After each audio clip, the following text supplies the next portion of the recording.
Hey everyone, another shirt, which means another business visit. Today we'll be talking about Games Press. So I'm gonna be cheating.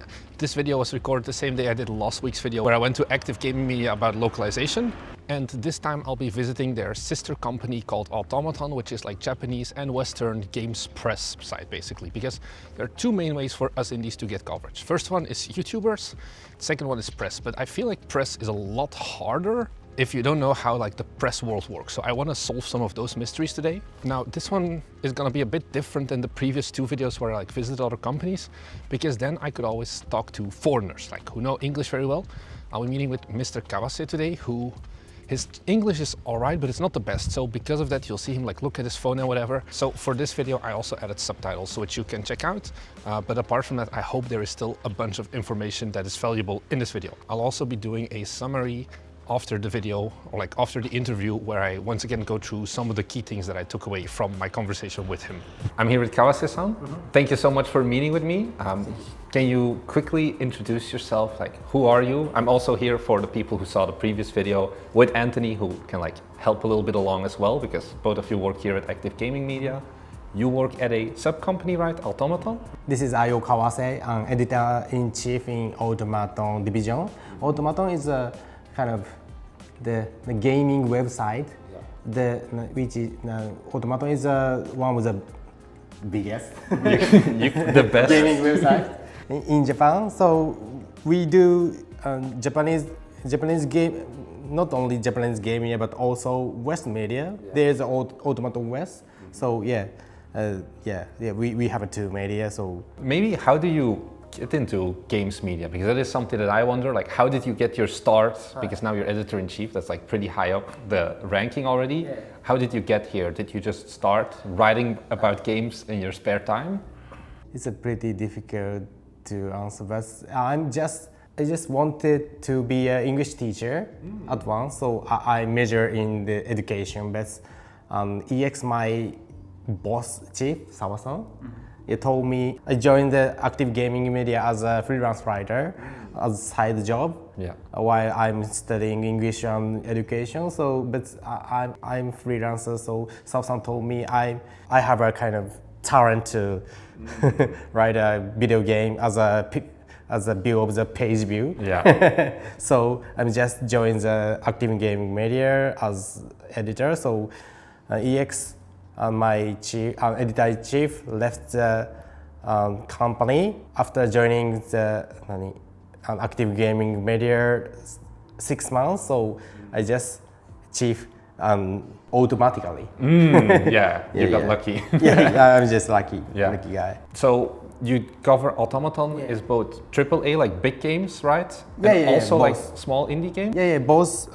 We just covered variety of the games, not only a smartphone, but indie games and West games is our favorite.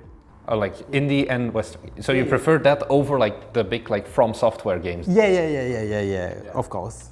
Popular. Not only popular game, but also indie or niche game is our genre. Okay.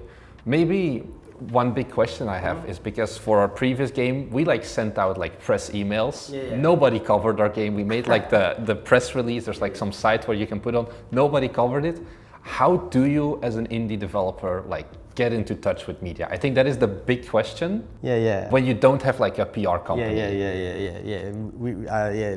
It's a difficult question as well, but I know my answer is pretty ambiguous. But in covering, we prioritize the quality as a both on visual mechanics. Of course, indie dev can't make a AAA looking game, but the uniqueness or sophistication is pretty important. We deeply look their ambitiousness or awareness in the game. What's more, Japanese press generally can't read English, so that's a big problem. I guess. If you send an email if you want to send an email to Japanese media, so you get it translated. It translates. And do you send it to like, I look up like you directly, Kawase-san, and I find your email and send it, or is there like general, like, you know, the press email for like Automaton? How do you do it best? Because sometimes I feel if you send to press at Automaton, like the general email, nobody reads it. Do people read it, or should I always go directly to like a person who writes on the site? Getting email address of the individual editor is pretty effective. There are so many press release email in the press at Mark email address. So if you send me directly, so it's pretty easily to pick up or discover. I see. Okay. And so is it mostly then just cool games, or like with like good mechanics, or are there other things like certain genres that when you see it's like I will prioritize like strategy games or RPG over like Metroidvania? Is there a difference there where your genre impacts how press will cover it? You told me that city builders being very remarkable. It's right. We actively cover such genre, city builder genre, because we also prioritize the needs of the leaders. It means page view or wherever. But however, we also careful with like this genre is so popular, so I made the mock and show on the Steam and try to get popular. We don't want to welcome that kind of move. So simply city builder has a more complex mechanics to the other genre, so it looks appealing. It's more interesting because there's just more to write about. Also, deck builder has a more complex game design mechanics, so and as well. So I'm sorry, I don't have a concrete answer, but no problem. Do you think there is a big difference with like the Western indie game scene and the Japanese one in terms of the games they make and how they operate? In Japan, the difficulty of the gaming, making and selling the indie game in Japan is Japanese Steam market is pretty limited, you know. So West Dev could try to make for their home country gamer because there are people on the Steam. But Japanese Steam market is less popular than West one. So a lot of Japanese devs tend to set their goal with releasing game on Switch. So which is not only their dream, but also their marketing possibility. So Switch is still very popular here. More than Steam? More 10 times or 20 times on Steam. However, the market of the Steam in Japan has gradually grown. Is language a big problem there? Because not so many people here speak English, and a lot of games don't like get translated to Japanese as well. Exactly. So that's why Tony told you the localization into the Japanese is pretty effective. So it's very effective indeed. And then go to Switch apparently as well. And also, this division of the Nintendo is more welcome indie game than other platformer. Because even we have like the Nintendo developer license, so it gotten much easier this time. Nintendo is the only platformer in Japan is welcome to the indie developer. So Switch is the main focus. For the Japanese developer at the moment, for my impression. So I have a game that I want to talk to you about. Let's say, how would I create my email? What should I talk about? I just like title like new cozy city builder and then give you like the full explanation, or how do I contact you best if I were to be like, please promote my game and like write an article about it? It's difficult, but the covering of the video game, so there is a pattern of the covering, because at this first announcing is pretty important to the cover, because the announcement or revealing has a value, information value. So we easily cover that. Like the first announcement. First announcement. Second, so release date. And third, big update.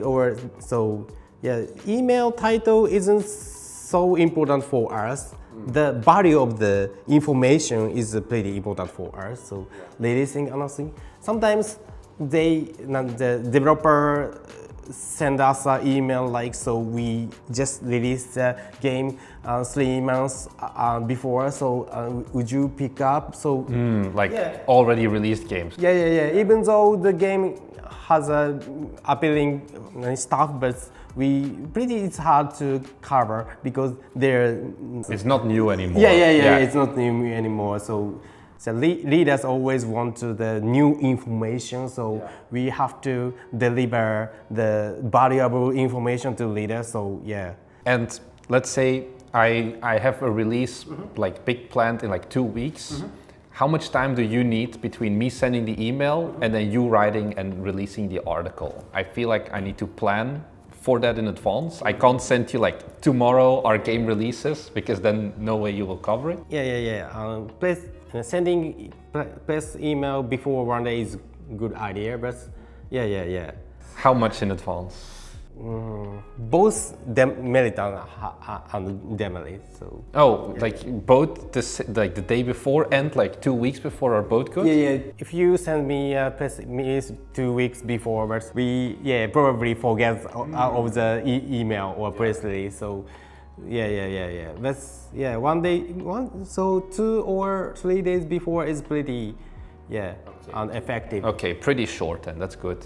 Other media editors told me, so if embargo is over, so they don't want to chase or follow other outlets covering. So sending email and embargo at the same time is pretty good idea for every gaming site. Always embargo as well. Okay, that's, I think, because a lot of game developers, they're just like, write whenever you can about this, but I should say an embargo even if like it does not matter for me when you write. I still am like 3 days from now is embargo. Embargo is pretty effective way both a big publisher and small developer. So how do you look as like the author? Like mechanics is one thing. What are other things you look at? Art style, the studio behind it maybe? What are the things that interest you? We prioritize the background story of the game development. So Automaton's leader likes to know the more depth of the information. So the backstory, so the game scraps 5 times, but finally we complete the game. So it's pretty fascinating story to cover. So when I make my press release to you, I tell like my story as well of me as the developer, and that's good. It's good. Yes. So there are so many games on the Steam and Nintendo Switch or other platforms. So we also feel hard to how to decide. Every game has how distinctive of the game. So this background or story has a very strong point to be spotted. Thank you very much. Those were the questions I had. Maybe one day I will send you an email as well. Of course. Also, I'm just welcome. Your game, it looks amazing. But I'm sorry for this is the first time to find your game. So it's nice to meet you. Nice to meet you too. Well, thank you very much. Thank you very much. So I just sat down with Kawase-san. I hope the interview was still intelligible for you. I definitely still learned a lot, but just in case you're like not fully certain what exactly the key takeaways are, I just want to go over those quickly once again now. I think first thing of all is to look at, press, just like sending out to influencers, it's a number game. Don't just send to the general like press at whatever IGN or something email. You're not going to get covered there. You need to stalk, basically, find press coverage of similar games to yours, and you can always see who is the author, and then find them on either X or find them on their email or whatever, and that way reach out to them directly about your game. Now, some key points: when should you contact the press? When you're launching your Steam page and you have like a trailer or some graphics. when you're coming close to release, and if you're doing like big updates. Those are the three main points. I think some other things could be like launching a Kickstarter, your Kickstarter being funded, whatever. Those are also points you want to reach out to press, but there's less guarantee that they will cover it. Depends, I guess, on how slow or fast the news week is going. Embargoes are one of those things that I never really thought about, because I'm just a small indie. Why should I care about embargoes? Because I don't have like big campaigns that are like all planned out. But turns out that press actually prefers having an embargo, because I think that also levels the playing field more for them. Because they have a guarantee that, hey, if they post and their platform is bigger than like another game's platform, they'll have a better chance of you being the first person who sees that article, which is more page views for them, which is good. And then also, when you do send that email, just put as much information in it as possible. Link to press kits, put in like more information about your studio, something that I was surprised as well. Like, talk about your studio apparently is something that they're interested in. Now, I wouldn't be like, oh no, I'm just a poor, broken game developer, but I think, let's say you're in Ukraine right now and still making games, because I know some of you guys are doing that. Put that in there, because I think those are also good twists to make it more human, the articles that the authors write, and that just also separates you more from the big soulless like AAA games. And I think those were the main things. One thing that we also learned that surprised me is, if you're making a game that is focused on the Japanese market, don't make it Steam only. See if you can also just port it to Switch, because it turns out that the Switch player base is so much bigger here. So once again, I hope you enjoyed this video. I want to say a big thank you to Mr. Kawase for wanting to do this with me, because of course, I'm English, it's not really his comfort zone. This was the first time he's ever done an interview, so of course he had to look a bit at the notes on his phone. I accept that. Hopefully you still got some value in this one as well. Apart from that, if you're new here, we're game developers, we're making our own game. I'm here in Japan documenting how other game developers basically are doing their own indie journey and like the industry around it. So if that's something that you're interested in, be sure to head down below and subscribe, because we've got a lot of videos that are really high quality, like this one, that I think honestly you can't miss out on. So if you're interested in that whole press story, I suggest you go and take a look now at the video I talk about influencer outreach, how to contact YouTubers, how to get them to cover your game for free. I think there's a lot of value in that one. And apart from that, thank you so much for watching, and I'll see you guys in the next one. Bye.